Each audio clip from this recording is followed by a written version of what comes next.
Ambassador Jiho stood in the Grand Council chamber and felt the weight of 200 years pressing down on his shoulders.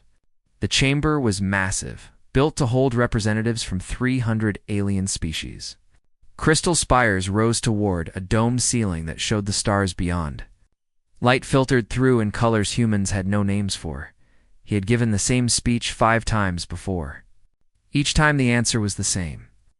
Humanity requests recognition as a senior member of the Galactic Council, Jiho said. His voice echoed in the vast space. We have served faithfully for 2 centuries. We have built your stations, maintained your ships, and solved problems no other species could handle. We ask only for a seat at the leadership table. The Draconeth representative rose from his platform. He was 12 feet tall, covered in dark red scales that gleamed under the lights. His name was Vorith, and his species had ruled 1,000 worlds for 10,000 years. The answer is no, Vorith said. His voice rumbled like distant thunder. Humanity is too young. You have existed in space for barely 200 years. My people explored the stars when yours still lived in caves. You lack the wisdom for true leadership. Beside Vorith, the Luminar representative shimmered into focus. The Luminar were beings of living crystal, their bodies refracting light into rainbow patterns. This one called itself Brightness of Dawn. We agree with our Draconath colleagues, it said in a voice like wind chimes. Humans are useful. Yes. You solve problems well. You fix things. But leadership requires maturity that only comes with age. Perhaps in another 1,000 years, we will reconsider. Jiho felt something cold settle in his chest. Not anger. He had moved beyond anger years ago. This was something else. Something final. He looked around the chamber. The Aquilian delegation preened their feathers, bored with the discussion. The methane breathers floated in their containment spheres, barely paying attention. The smaller species looked away when Jiho met their eyes. No one would speak for humanity.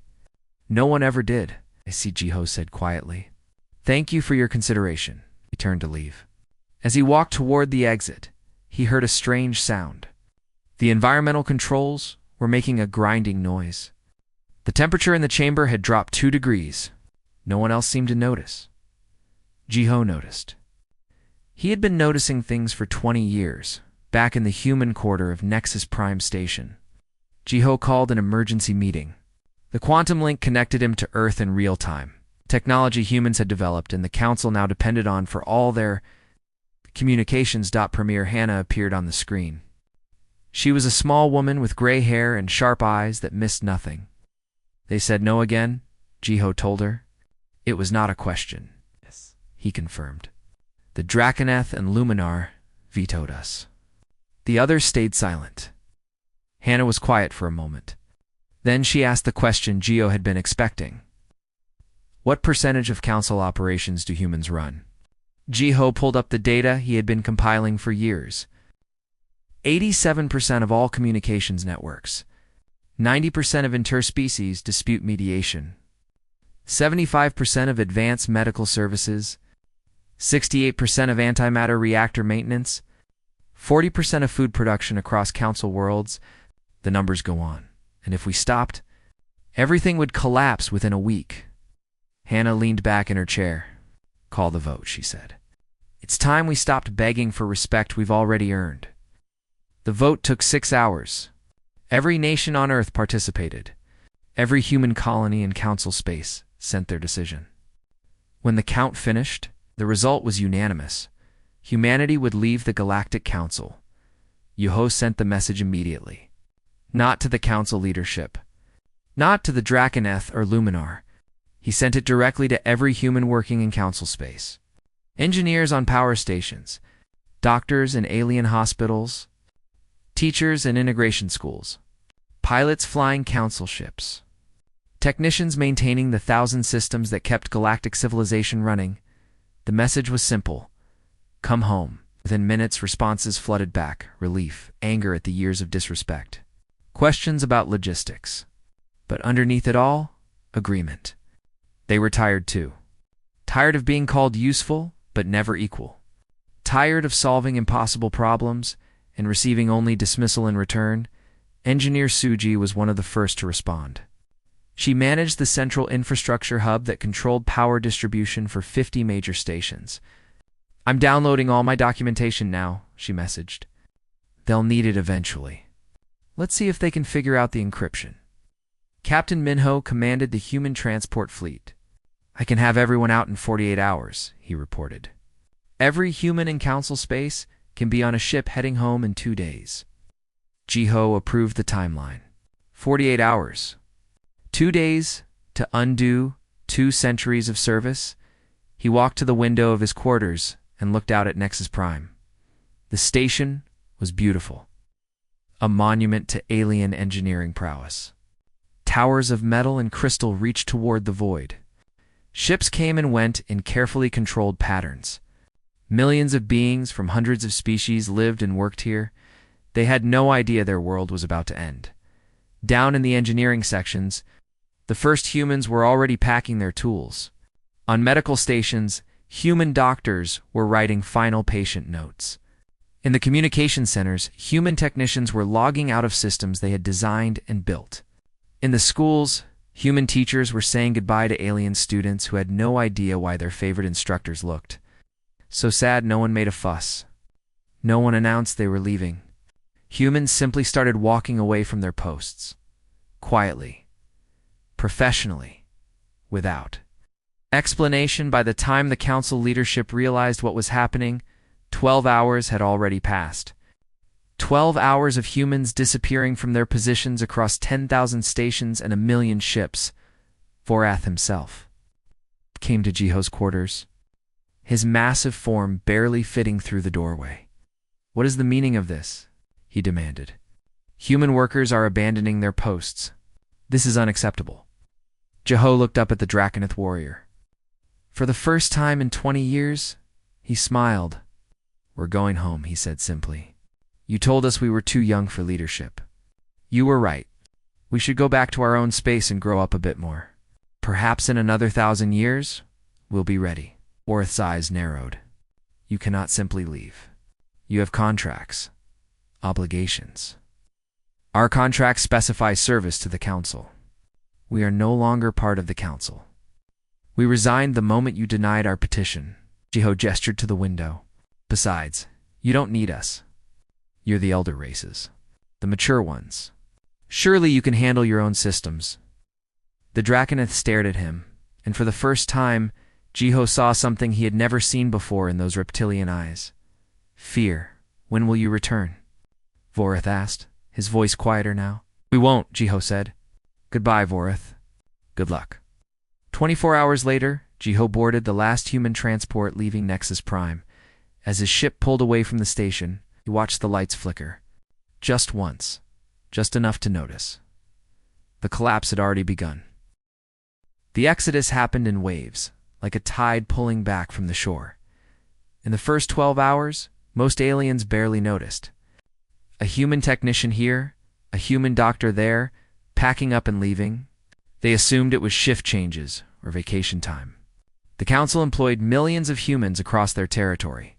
A few leaving was normal by hour 15. The pattern became impossible to ignore. On Station Telgrenine, the chief medical officer arrived for morning rounds to find the entire human staff gone. 23 doctors, 40 nurses, and a dozen medical technicians had all left during the night. They had taken nothing except their personal belongings. Their uniforms hung neatly in lockers. Their stations were clean and organized, but they were gone. The Aquilian medical officer stared at the empty ward. Half the patients in this facility were being treated for conditions only human doctors knew how to cure. The advanced diagnostic machines were all human-designed. The medication synthesizers required human-programmed sequences to function. Within an hour, 3 patients died from conditions that would have been easily treatable. On the trading station Mercetus Prime, the morning commodity exchange failed to open. The entire system depended on calculations so complex that only human mathematicians could verify them in real time. Without those calculations, no one trusted the prices. Without trust, no one would trade. The station's economy froze solid in the Draconath home system. Admiral Taiyang sat in his command center watching disaster unfold. Taiyang was unique among his people. He had been raised partially by humans after a diplomatic incident left him orphaned as a child. He understood both cultures better than anyone alive. "Show me the communication network status," he ordered. The display materialized in front of him. Red warning lights covered 90% of the map. "The quantum fold network is failing," his aide reported. The aide was young and had never known a time when communications didn't work instantly across the galaxy. "We're losing connection with outer colonies. Some systems are down completely." Taeyang knew why. He had visited the communication centers. He had seen the human technicians maintaining the delicate quantum entanglement that made faster-than-light communication possible. It was not simple work. It required constant adjustment, constant monitoring, constant human intuition that no computer could replicate. "How long?" "Until complete failure." He asked, 36 hours, sir? Maybe less." Taeyang closed his eyes. Without communications, the Draconoth Empire would fragment into 1,000 isolated systems. No coordination. No trade. No unified defense. They would go from the galaxy's greatest military power to scattered tribes in 2 days. On the agricultural world of Verdania, Farmer Yuna walked through the gene sequencing laboratory one last time. She had worked here for 15 years, helping alien crops adapt to alien soils. The Luminar Collective had 17 colony worlds that depended on the crops she and her team had developed. Her team was gone now. They had left on the morning transport. Yuna was the last one, making sure everything was properly documented. She looked at the growing chambers. Rows and rows of modified plants, each one carefully designed to thrive in specific alien environments. Each one requiring daily monitoring and adjustment. Each one now abandoned. "They'll figure it out," she told herself. But she did not believe it. The Luminar were brilliant at physics and mathematics, but biology was not their strength. They had been happy to let humans handle all. The messy organic sciences, the plants in these chambers would die within a week without proper care. The colonies depending on them would face famine within months. Yuna locked the laboratory door and walked to the spaceport. She did not look back by hour 24. Panic was spreading through Council space. On industrial stations, antimatter reactors began showing instability. Human engineers had designed the magnetic containment systems, and only they fully understood the delicate balance required. Alien technicians tried to take over, following the written procedures. But the procedures could not capture everything. There was art to it. Intuition that came from years of experience. On the Draconoth core world of Kratos, 2 reactors went critical. The magnetic bottles failed. Antimatter met matter. And a section of the planet's main industrial complex simply ceased to exist. 2 million workers died in an instant. 7 more reactors were shut down in emergency procedures, cutting power to half the planet. The Draconoth warrior caste had conquered 100 worlds. But they could not fight physics. Medical crises multiplied across the galaxy. The methane breathers suffered from a genetic disorder that human doctors had learned to treat with a complex series of interventions. Without those treatments, infant mortality rates jumped to 50% within days. The Luminar faced their own catastrophe. Their crystal bodies required precisely controlled atmospheres to remain stable. Human-designed environmental processors maintained those atmospheres on every Luminar colony world. As those processors failed, Luminar citizens began to fracture and crack, their crystal structures degrading. 12 colony worlds were evacuated in desperate emergency operations. But the evacuation ships themselves had navigation problems. The quantum positioning systems that allowed precise faster-than-light travel were maintained by human specialists. Without them, ships could still travel, but they had to use older, slower, less accurate methods. Some ships got lost. Some arrived at the wrong locations. Some never arrived at all. Engineer Suji sat in the cargo hold of a human transport ship, watching the reports come in on her datapad. She had encrypted all the technical documentation before leaving. The encryption keys were in human hands now, safe in Earth's databases. "Do you think they'll ask for the information?" Another engineer asked her. Suji shrugged. "Eventually. When enough of them have died, maybe they'll stop being too proud to ask for help." "That's cold, is it?" Suji looked at him. We gave them 200 years of service. We built their civilization for them. We asked only for respect, for recognition, for a voice in decisions that affected our people too. They said no. They said we were too young, too immature, so now they can be mature all by themselves. On Nexus Prime, the council leadership finally called an emergency session. 300 species gathered, but for the first time in decades. The chamber's environmental controls were malfunctioning. The methane breathers had to leave when their atmosphere mix became unstable. The temperature fluctuated wildly, making everyone uncomfortable. Brightness of dawn shimmered with agitation. We must retrieve the humans immediately.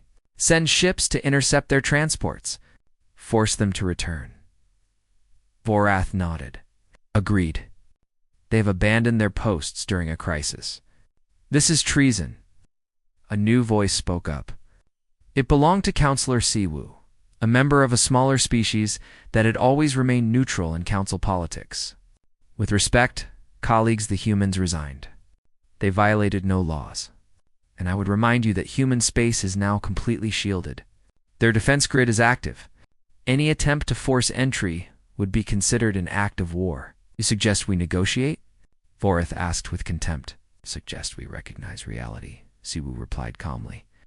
We built our civilization on human labor and human innovation. We never thanked them. We never respected them.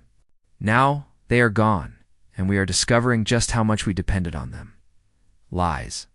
Brightness of dawn pulsed with angry colors. The elder races have thrived for millennia. We do not need these newcomers. As if in response, the lights in the chamber flickered and went out completely. Emergency systems kicked in after 5 seconds. But the message was clear. The station was dying.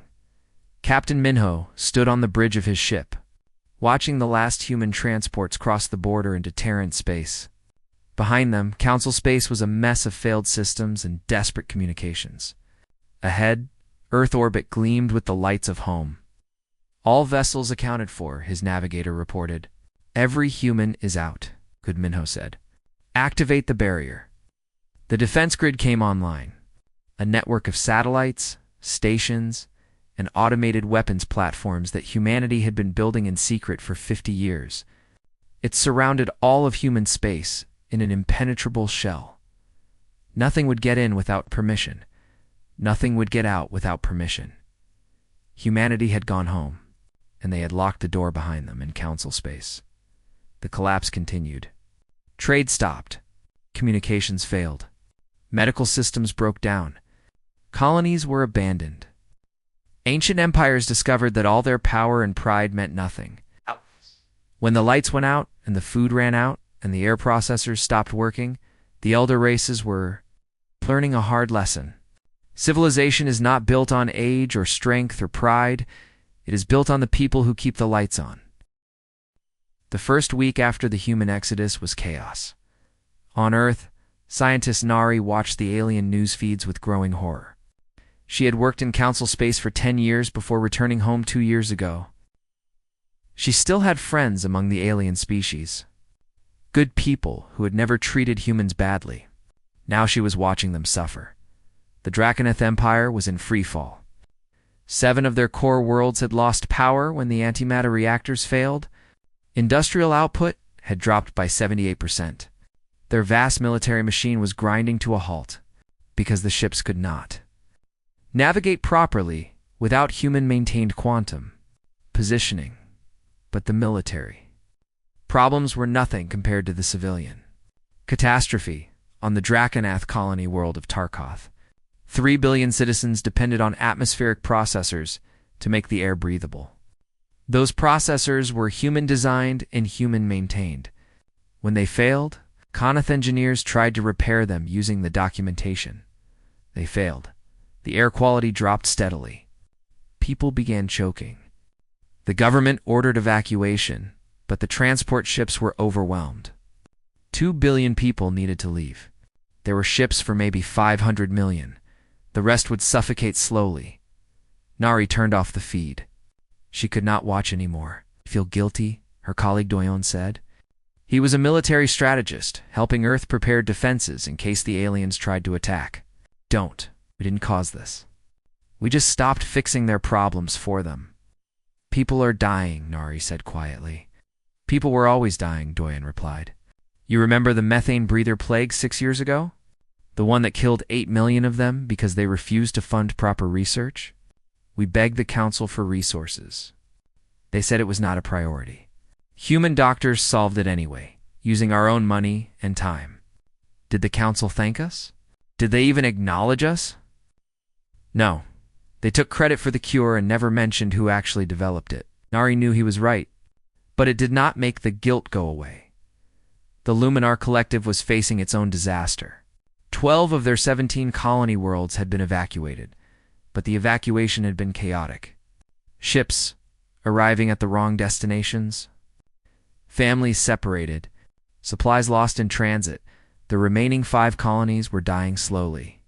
The atmospheric processors that maintained the precise conditions Luminar needed were breaking down one by one. The Luminor scientists could not repair them. They had not conducted basic research in 50 years. They had let humans do all the difficult practical work while they focused on abstract theories. Now their theories could not save them. On the colony world of Crystal Song, the processors failed completely. The atmosphere shifted. The temperature rose 3 degrees. For the Luminar, that was catastrophic. Citizens began to crack. Their crystal bodies could not handle the stress. They shattered into millions of pieces, their consciousness dying with their physical forms. 500 million Luminar died in 3 days. The smaller species were suffering too. The Aquilian Federation had depended on human navigation systems for their entire merchant fleet. Without those systems, their trade economy collapsed. Ships could still fly, but they took weeks to reach destinations that had taken hours before. Food shipments spoiled. Medicine arrived too late.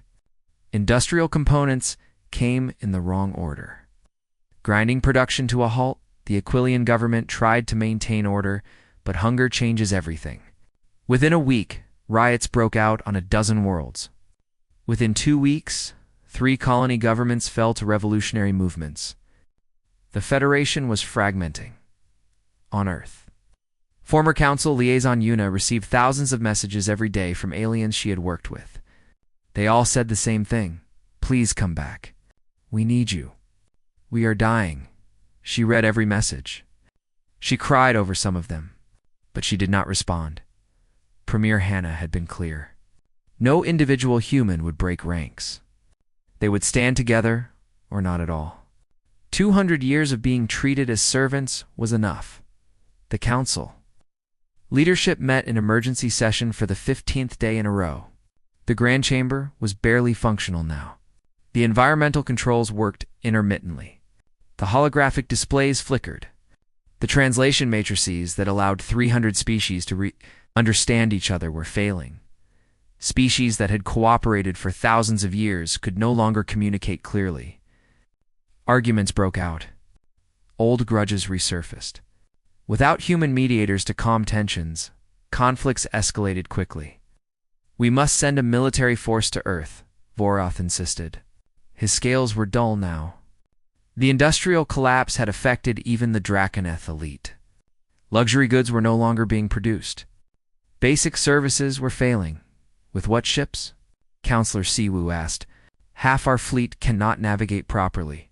The ships that can navigate are needed for evacuations.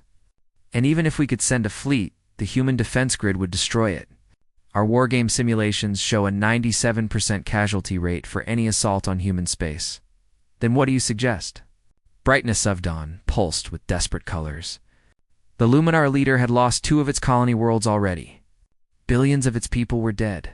We negotiate, Su said. We apologize. We offer them what they wanted. A seat at the leadership table. Full senior membership. Whatever they ask? Never. Voroth roared. The Draconeth do not beg. Then the Draconeth will die, Siwu said flatly. Pride is expensive. Can you still afford it? The chamber fell silent. On the industrial world of Forgecrest, The last functional reactor was failing. Engineers worked around the clock to stabilize it, but they did not have the knowledge. They tried following human procedures, but something was wrong. The magnetic containment field was fluctuating in ways the procedures did not address. "We need the humans," the chief engineer admitted finally. "We need their documentation. The full documentation, not these basic guides." "The documentation is encrypted," his supervisor replied. "We cannot access it." "Then we need to ask them for the encryption keys." "The council will never approve that. It would be admitting we cannot function without them." The chief engineer looked at the reactor readings. The containment field was destabilizing faster now. In 6 hours, maybe less, it would fail completely. When it failed, it would take half the continent with it. "Pride or survival," he said. "Choose." The message went up the chain of command. It reached the Draconite High Command. It reached Emperor Voroth himself. He stared at the request for a long time. Then he denied it. 6 hours later, the reactor failed. The explosion was visible from orbit. 50 million Draconath died instantly. Another 100 million died in the following days from radiation and infrastructure collapse. The Draconath Empire, masters of 1,000 worlds for 10,000 years, lost an entire industrial planet because their leader would not admit he needed help. But something else happened that day. Something unexpected. A young Draconath warrior named Tai Young broke ranks. He had been raised partially by humans. He understood them. And he could not watch his people die for pride. He sent an unauthorized message to Earth. A simple plea. "Help us, please. We were wrong." The message reached Admiral Jiho, who had taken a military position after leaving his ambassador role. Jiho brought it to Premier Hana. "One voice," Hana said. "One Draconath out of billions, willing to admit the truth." "What do we do?" Jiho asked. Hana was quiet for a long time. She watched the news feeds showing alien suffering. She thought about justice and mercy, about pride and humility, about revenge and compassion. Finally, she spoke. "Send a message to the council leadership. Tell them we are willing to negotiate. But they will negotiate on our terms, in our space, under our conditions. And if they want our help, they will give us what we asked for 200 years ago, which is everything," Hana said.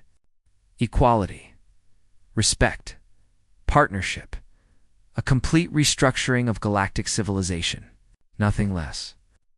Jiho smiled. It was a hard smile, but a satisfied one. "I'll send the message." In council space, 3 empires had collapsed completely. 40% of member worlds faced critical system failures. 2 billion beings had died from preventable causes. Small wars were breaking out as desperate species fought over resources. The galaxy was learning a lesson it should have learned long ago. The people you ignore are often the people you cannot live without, and patience has limits. 3 months after the Exodus, a fleet of alien ships approached the Sol system. They came in damaged vessels, navigation systems failing, life support struggling. The proud warships of the Draconeth looked like broken toys. The elegant Luminar cruisers flickered with unstable energy. Ships from 100 species limped toward Earth. Hoping for mercy they had never shown, Captain Minho watched them approach on his tactical display. He commanded the defense grid now, the wall of weapons and shields that protected human space. "They're broadcasting a diplomatic request," his communications officer reported. "Counselor Siwu leads the delegation. He's asking for permission to enter our space." Asking, Minho repeated. "That's new. 3 months ago, these same species would have demanded entry. They would have expected humans to scramble to serve them. Now, they were asking, begging, really, though they tried to hide it behind diplomatic language." "Let them through," Minho ordered, "but keep the weapons hot, just in case pride makes them stupid." The alien fleet was escorted to a holding position near Mars. They were not allowed to approach Earth, not yet. Not until Premier Hana decided they had earned that privilege. Hana watched the alien ships from her office in Geneva. She was 70 years old now, tired from 3 months of difficult decisions. She had received millions of messages from aliens. Pleas for help. Threats of war. Promises of cooperation. Offers of trade. She had ignored them all. Humanity had withdrawn completely. No communication. No trade. No contact of any kind. Let them figure it out themselves, she had decided. Let them learn what it meant to stand alone. But now they were here. The delegation. The ones desperate enough to cross into human space and admit they needed help. Shall we make them wait? Jiho asked. He stood beside her, her chief advisor now. Let them sit out there for a few days. Let them feel what it's like to be kept waiting. Tempting, Hannah admitted. But no, we're not them. We don't play those games. She paused. But we will meet them on our terms, not in some neutral space. Here, on Earth, they want our help. They come to our world. 12 hours later, Counselor Siwoo and his delegation stood in the United Nations building in Geneva. It was the first time in 200 years that alien ambassadors had visited Earth. Siwoo was a small being, barely 4 feet tall, with gray skin and large black eyes. His species, the Trellin, had always been neutral in council politics. They had neither supported nor opposed humanity. Now, Siwoo looked around the chamber with what might have been shame. Thank you for seeing us, he said. His translator device worked perfectly. Humans had maintained those too, but these were human-made devices, so they still functioned. Hannah sat at the head of the table. Around her sat human leaders from every nation, every colony, every faction. They presented a united front. No divisions for the aliens to exploit, Hannah said simply. Siwoo took a breath. The Galactic Council formally requests humanitarian assistance from humanity. Our civilizations are collapsing. Billions have died. Billions more will die without help. We are asking for mercy. Mercy, Hannah repeated. An interesting word. Tell me, Counselor, where was mercy when my people asked for basic recognition? Where was mercy when we begged for equal treatment? Where was mercy during 200 years of being called useful, but never equal? There was none, Siwoo said quietly. We were wrong. I was wrong.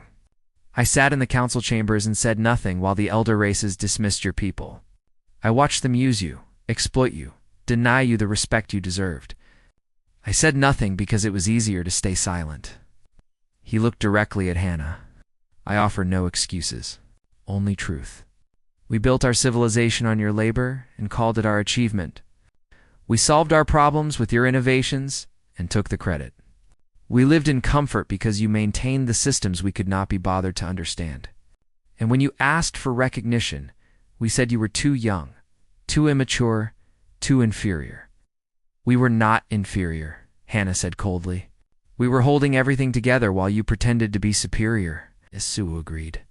The galaxy knows that now. We learned it the hard way in blood and suffering and collapse. The question is, will you help us anyway? Hannah stood and walked to the window. Geneva spread out below, a city of humans living free of alien oversight for the first time in generations. On the streets, people walked without fear of being treated as second-class citizens in their own world. What exactly are you asking for? She said. Everything, Siwoo replied. Engineers to repair our systems. Doctors to treat our sick. Technicians to restart our infrastructure. Teachers to train our people in skills we should have learned ourselves. We are asking you to save us from our own arrogance. Ambassador Jiho spoke up. And in return, whatever you want, Siwoo said. Full senior membership in the council. Equal voting rights. Representation in all leadership positions. Reparations for 200 years of service. Formal apologies from every major empire. A complete restructuring of galactic government to ensure this never happens again. And if we say no? Hannah asked. If we simply close our borders and let you collapse completely? Siwoo met her eyes. Then galactic civilization ends. 300 species fall back into isolation. Trillions die. Everything we built together over millennia crumbles to dust. And we will deserve it. Hannah turned to her advisors. Opinions? Jiho spoke first. They're offering everything we wanted. But is it enough? Can we trust them? Doyon, the military strategist, shook his head. Trust is earned. They haven't earned it yet. They're desperate now, but what happens when we fix their problems? Will they go back to treating us as servants? Nari, the scientist, had tears in her eyes. I keep thinking about the children. The methane breather infants dying from genetic disorders we know how to cure. The Luminor young shattering because their atmospheres are wrong. They didn't choose their leader's arrogance. Do we punish them for it? We're not punishing them, Doyen argued. We're simply not saving them from consequences they brought on themselves. There's a difference between justice and cruelty, Nari replied. We became the galaxy's backbone because we're good at solving problems. That's who we are. If we walk away now, we become like them. Proud, arrogant, believing our superiority justifies any action. The room fell silent. Former liaison Yuna finally spoke. She had been quiet until now, listening. I worked with aliens for 20 years. Most of them were good people trapped in a bad system. They didn't create the hierarchy that put elder races above younger ones. They just lived in it the same way we did. The leadership was corrupt, but the population was just trying to survive. She looked at Hannah. The question isn't whether they deserve our help. The question is, who do we want to be? Do we want to be the species that lets billions die to make a point? Or do we want to be the species that helps anyway but demands change as the price? Hannah closed her eyes. She thought about her granddaughter, born 3 years ago in a human-only hospital, raised in a human-only community, safe from alien prejudice, but also isolated from the wider galaxy. Was that the future she wanted? Humanity alone, protected but small? Or was there another way? She opened her eyes and looked at Siwu. We will help, but not on the old terms. The Galactic Council is dissolved as of this moment. Every treaty, every agreement, every structure that put elder races above younger ones is void, Siwu said immediately. We will create a new organization. A cooperative union. Every species has equal representation. Leadership rotates every 10 years. Decisions are made by majority vote, with protections for minority species. No more elders. No more juniors. Just partners. Yes, Siwu breathed. Humanity will take the first leadership term. 10 years. We will use that time to restructure everything. To build a civilization based on cooperation, not hierarchy. To teach the galaxy how to stand on its own feet. Hannah's voice hardened. But every species must send students to Earth, must learn to maintain their own systems, must develop self-sufficiency. We will not be your servants ever again. We will be your teachers. And when we are done teaching, you will stand alone or fall alone. That choice will be yours. We accept, Siwu said. All of it. When can you start? Hannah smiled. It was not a warm smile. Immediately. But understand this, counselor. We remember everything. Every insult. Every dismissal. Every time we were called useful but inferior. We will help you, but you will earn our forgiveness.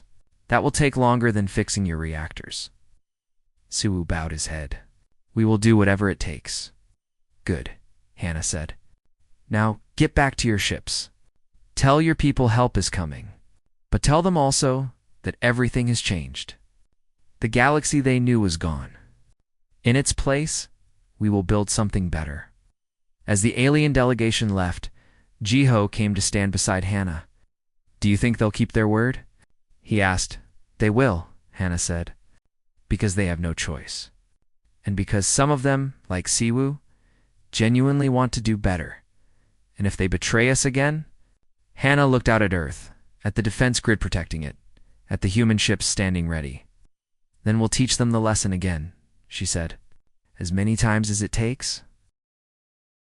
6 months after humanity left the Council, Engineer Suji stood in the ruins of a Dracanath power station and tried not to scream.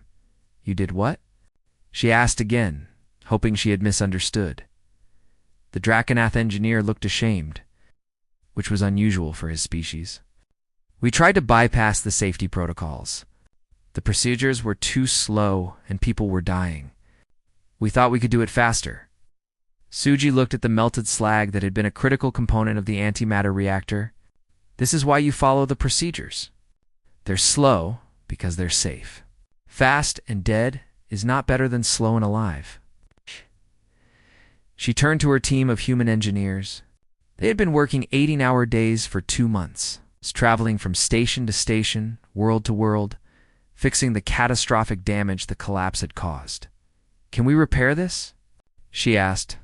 "We'll have to rebuild from scratch," one of them replied. "For weeks minimum." "For weeks this station stays dark," Suji said to the Draconoth engineer. "For weeks, your people freeze because you couldn't wait 6 hours to do it right. And while we rebuild this, that's 4 weeks, we're not helping someone else." The Draconoth bowed his head. "I understand. I am ashamed." Suji's anger faded. She had seen too much suffering these past months to stay angry at individuals. Shame doesn't help anyone. Learning helps. Watch us work. Ask questions. Take notes. Because next time you're doing this repair yourself, we won't be here forever. On the medical station Mercy's Hope, Dr. Nari finished another surgery. The patient was a Luminar child. Her crystal structure fractured from atmospheric exposure. It had taken 8 hours to stabilize her, using techniques that Nari had spent 15 years developing. The child's parent approached her as she cleaned up. "You saved her life," it said, colors pulsing with gratitude. Nari agreed. "And tomorrow, I'm teaching your doctors how to do the same surgery. Because if this happens again, I might not be here." Ow! "You are leaving?" The parent's color shifted to alarm. Eventually, Nari said, "My job is not to do everything for you. My job is to teach you to do it yourselves. In 5 years, maybe less, you won't need human doctors. You'll have your own." She saw the fear in the parent's crystalline form. Fear of being abandoned again. "We won't leave you helpless," Nari added gently. "But we won't do everything for you either. That's what created this mess in the first place." Across the galaxy, humans worked. They repaired reactors and fixed atmospheric processors. They treated diseases and stabilized food supplies. They restored communications and rebooted navigation systems. But they did not work alone. Every human was paired with alien students. Draconoth, learning engineering. Luminor, studying medicine. Aquilian, training in navigation. Members of 100 species watching, learning, slowly understanding how to maintain the systems their ancestors had been too proud to learn in the new Cooperative Union headquarters on Earth. Ambassador Jiho began his first official day as Secretary General. The building was a symbol of the new order. Not a towering monument to elder race superiority, but a simple structure designed for function. Representatives from 300 species filled the chamber. But this chamber was different. Every species had the same size seat, the same voting power, the same voice. "Welcome to the first session of the Cooperative Union," Jiho said. "We have much work to do." The agenda was long. Trade agreements. Resource allocation. Territory disputes. Infrastructure development. All the problems that the old council had handled, but now with new rules, no species could veto progress alone. No elder race could silence younger voices. Every decision required consensus, or at least a clear majority. It was messy. It was slow. It was frustrating. It was also fair. Counselor Siwu approached Jiho during a break. "Some of the elder races are unhappy with the new structure. They feel they have lost status." "They have," Jiho said bluntly. "Status is earned now, not inherited. If they want respect, they should contribute something worth respecting. The Draconoth are particularly resistant. Voreth refuses to send students to Earth. He says it is beneath their dignity." Jiho smiled. "Then the Draconoth will continue to struggle. That is their choice. We will help any species willing to learn. But we won't beg anyone to accept our help." 3 months later, the Draconoth Empire had another reactor failure. This time, no one died. The Draconoth engineers who had trained under Suji managed to stabilize the system before catastrophe struck. It was not perfect. It was not as smooth as when human engineers did it, but it worked. Vorith himself came to Earth a week later. He stood before Premier Hannah and did something no Draconeth Emperor had done in 10,000 years. He knelt. "I request teachers for my people," he said, his pride shattered by necessity. "We will learn." Hannah looked down at the mighty warrior. "Rise, Vorith. We don't require submission. We require cooperation." Roth stood slowly. "This is difficult for my people." "Change always is," Hannah replied. "But difficulty is not an excuse for stagnation. Send us your best engineers, your brightest students, your most capable leaders. We will teach them everything we know, and when they return home, they will teach others."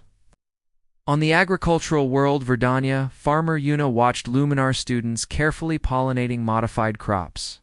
They were clumsy at first, their crystal manipulators not designed for delicate biological work. But they were learning.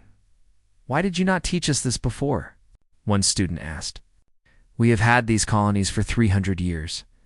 Why did we never learn to grow our own food?" Yuna thought about her answer carefully. Your leaders thought biology was beneath them. They preferred physics and mathematics, elegant sciences with clear rules. But life is messy. It does not follow rules neatly. It requires patience and intuition. So they hired humans to do the messy work and never thought about what they were giving up. "Independence," the student said quietly. Yes, Yuna agreed. "Every time you depend completely on someone else, you give them power over you. Not because they want that power, but because you need them. We tried to share the knowledge. We offered to train alien scientists, but your leaders said it was not necessary. Humans would always be there to handle it, but you left." "We left," Yuna confirmed. "Because respect is not optional. It is required, and we had waited long enough." 10 years passed. The cooperative union grew stronger. Not smoothly. Not without problems. There were disputes and failures and setbacks. But there was also progress. Draconeth engineers maintained their own reactors. Luminar doctors treated their own patients. Aquilian navigators flew their own ships. The smaller species developed their own capabilities. It's no longer depending entirely on human help. Humans remained involved, but as partners now, not servants. They shared knowledge freely, but they did not do all the work. The galaxy was learning to stand on its own feet. On the 10-year anniversary of the Cooperative Union, a ceremony was held. Ambassador Jiho stood at the podium, ready to transfer leadership to the next Secretary General. The new leader was Brightness of Dawn, the same Luminar who had opposed humanity a decade ago. "I was wrong," Brightness of Dawn said in its acceptance speech. Its colors pulsed with humility now, not arrogance. "My species was wrong. We thought age meant wisdom, but it does not. We thought power meant superiority, but it does not. We learned these lessons through suffering and loss. I hope we never forget them." It turned to Jiho. "Thank you for teaching us. Thank you for not giving up on us, even when we deserved it. Thank you for building something better." Jiho smiled. "Do not thank me. Thank every human engineer who worked 8-hour days to fix your mistakes. Thank every human doctor who saved lives while being trained their replacements. Thank every human teacher who patiently explained the same concept 100 times until their students understood. But also, thank yourselves. You could have rejected the new order. You could have clung to old pride. Instead, you chose to learn, to change, to grow. That is worth acknowledging." In the audience, humans and aliens sat together. Former enemies, now friends. Former servants, now partners. The galaxy had changed, and the change was real. "Do you think it will last?" she asked. "Or will they forget the lessons once we're gone?" "Some will forget," Jiho said honestly. "Pride is patient. Arrogance waits for opportunity. But I think most will remember. The collapse is still recent enough to hurt. The memories are still fresh. And when the memories fade, then the new generation will have to learn the lesson again. But next time, I think they will learn it faster. Because this time, they know what the alternative looks like." They stood in silence, watching representatives from 300 species mingle in the gardens. Draconeth, talking with Luminor. Aquilian, laughing with methane breathers? Humans moving among them all, equal at last. We did it, Hannah said quietly. We actually did it. We survived, Jiho corrected. We demanded respect. We restructured an entire civilization, but we did not do it alone. Every species here played a part, even the ones who opposed us at first. That is the real lesson, is it not? Hannah asked. No species is superior. No species is inferior. We are all necessary. We all contribute. We all matter. Yes, Jiho agreed. That is the lesson. I hope the galaxy never forgets it. As far above Earth, human ships patrolled the borders of cooperative union space, not as conquerors, not as overlords, simply as partners, doing their share of the work.